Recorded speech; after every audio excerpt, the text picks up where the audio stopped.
Якутия дигәчтә безнең аңыбызда иң беренче ап-ак, шиксез киңлек күз алдына килә. Аннан соң инде салкын, зәмхәрир сулыклар. Безне шуның киресе эссе, матур җәй каршы алды Якутиядә. Һәм күңелгә ул шундый якты, җылы, бик матур җир булып кирип калды.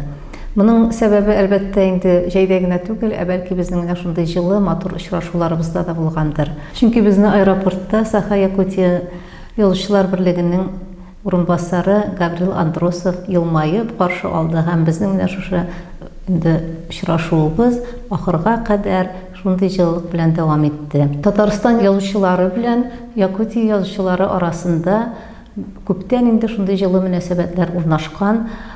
Без бер-беребезнең иҗатын шактый яхшы беләбез, бер-беребезне тәрҗемә итеп яшибез. Саха-Якутиягә да без үзебезнең шушы тәрҗемәләребез белән бардык. Алар да безнең иҗатыбызны өйрәнеп, безнең әсәрләребезне тәрҗемә итеп, газета журналларында бастырып каршы алдылар. Һәм шулай ук безнең иң зур чараларыбызның берсе татар һәм якут телләрендә чыккан бүгенге 21 гасыр хикәяләр антологиясын тәкъдир итү булды. Бу үзе үк бит инде менә безнең шундый хезмәттәшлектә яшәүебезне күрсәтә. Һәм шушы очрашулар вакытында без инде үзебезнең тәрҗемәчеләребез белән очрашу мөмкинлеген таптык. Язучылар белән безнең бик җылы әңгәмәләр булды, формаль әңгәмәләр генә түгел, бәлки дә күңелдән күңелгә җитеп, аерым очрашулар булды. Аннан соң тагын бер безнең зур чара, анда төрки әдәбиятларының үсеш юлларын билгеләгән һәм алга таба безгә ничек хезмәттәшлек итүне юлларын караган безнең түгәрәк өстәл булды. Бу төп язучылар берлеге оештырган төп ике зур чара. Әлбәттә, аннан тыш без башка чараларда да катнаштык һәм аның әйтеп үткәнемчә инде иң кадерлесе безнең шушы үзара аралашу. Бөтен зур эшләр алар шәхси аралашудан тора, шушы шәхси мөнәсәбәтләрдән тора. Безнең араларыбыз әйткәнчә булай да якын иде, ул хәзер тагын да якынайды дип уйлыйм. Якутиядә безне иң сокландырганы аларның милли мираска, рухи мираска бик сакчыл карашлары булды. Бу турыда инде күп яздылар. Беренчедән менә без аларның ысык дигән шундый зур төп бәйрәмнәренә туры килдек. Бу җәй көнне үткәрелә торган июль аенда иң озын көн вакытында үткәрелә торган аларның бәйрәмнәре безнең Сабантуй кебек дип әйтик инде. Һәм алар менә бу бәйрәмдә күзгә ташланганы һәм иң нык безне сокландырганы аларның үзләренең шушы гореф-гадәтләрен, йолаларын бөтен тирәнлеге белән күрсәтә алуларында. Аларда сакланып килгән әлбәттә, ләкин аерым локаль җирлектә генә саклану түгел, алар аны берләштереп, зур иттереп, үзләренең менә шундый бренд дәрәҗәсенә күтәрә алганнар. Бу турыда безнең президентыбыз да искәртеп үтте.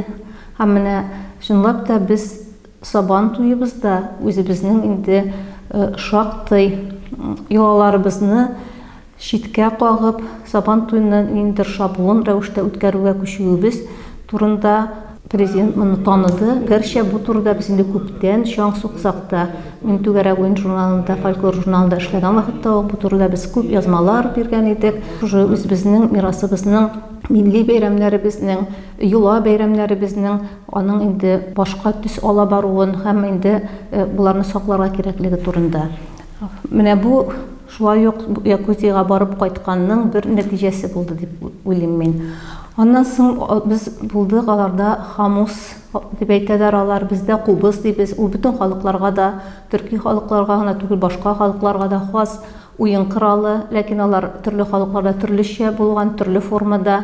Менә дөньяда бердән-бер хамус музее, кубыз музее шушы Якутиядә, Якутскида төзелгән искиткеч музей, бик җанлы һәм анда бөтен халыкларның да шушы уен кораллары күрсәтелгән. Аның тарихы бар инде һәм алар якутлар бу уен коралын алар үзләренең уен коралы итеп, аларның үзләренең брендлары итеп күтәрә алдылар. Менә башкортлар ничек безнең көпшә курайны алар үзләренең брендлары итеп күтәрделәр. Якутлар менә хамусны күтәрделәр, кызганыч, без булар барсы да безнең уртак уен кораллары дип саныйм мин, һәм кызганыч без үзебезнең инде шундый брендыбызны булдыра алмадык әле. Әлбәттә, итальянны без инде күпмедер күтәреп маташабыз, ләкин ул тиешле дәрәҗәдә түгел дип саныйм инде мин. Менә Якут илендә булган безнең иң беренче сәяхәтебез, мин дә беренче тапкыр булдым, кемнәрдер икенче, өченче тапкыр да булды. Шундый нәтиҗәләр белән без кайттык. Алар безгә үзләренең мирасларын, үзләренең рухи байлыкларын гына күрсәтеп калмадылар. Алар безгә дә рухи мирасыбызга шундый сакчыл карарга икәнлеген күзебезне дә ачып җибәрделәр кебек инде. Инде язучылар белән безнең очрашуларның нәтиҗәсе, әлбәттә, ул нәтиҗәсе булмый бер очрашуда. Без балалар антологиясын төзеп, алар татар балалар антологиясын, без якут балалар антологиясын үзебезнең телләребезгә тәрҗемә итәргә дигән килешү төзеп кайттык. Насыйп булсын, ул эшне безгә җиңеллекләр белән башкарып чыгарга. Әлбәттә, безнең инде алга таба да яңадан ниндидер чаралар, уртак проектлар булыр дип өметләнәбез. Аларның ел саен үтә торган фестивальләре бар. Быел без инде анда бәлки яшьләрне җибәрербез, әле бу турыда анык иттереп кенә әйтеп булмый. Әлбәттә, безгә инде яшьләребезне аралаштырып калдыру мөһимрәк. Чөнки безнең менә бу соңгы еллардагы дуслыгыбыз да ул яшьләрдән башланды. Алар бер-берсен күреп, бер-берсен табып, шундый тыгыз элемтәләр оештырдылар. Без әйткәнемчә, һәрберебез үзебезнең тәрҗемәчеләр белән очрашу мөмкинлеге булды. Алга таба да бу тәрҗемә эшләре дәвам итәр дип уйлыйм. Фирүзә Җамалетдинова, Саха Якутияның зур язучысы, халык язучысы Николай Логиновның Хун повестьларын тәрҗемә иткән иде. Бу бик зур эш, әлбәттә. Һәм алар икәү очрашып, инде тәрҗемәче белән авторның очрашуы шулай ук бик кызык бит инде. Сөйләштеләр, алга таба да бу безнең хезмәттәшлек дәвам итәр дип уйлыйм мин. Шулай ук безне тагын да сокландырганы Саха якут халкының үзләренең әдәбиятында, сәнгатендә милли үзенчәлекләрен күтәреп, матур итеп, bütün байлыгы, тирәнлеге белән күрсәтә белүләрендә. Без моны аларның милли киноларында да күрәбез, без моны аларның милли театрларында да күрәбез. Безнең һәр вакытта да Казаныбызда үтә торган Нәүрүз театр фестиваленә алар киләләр һәм сокландырып китәләр иде. Моңа кадәр шулай булды, моннан соң да шулай булыр дип уйлыйм.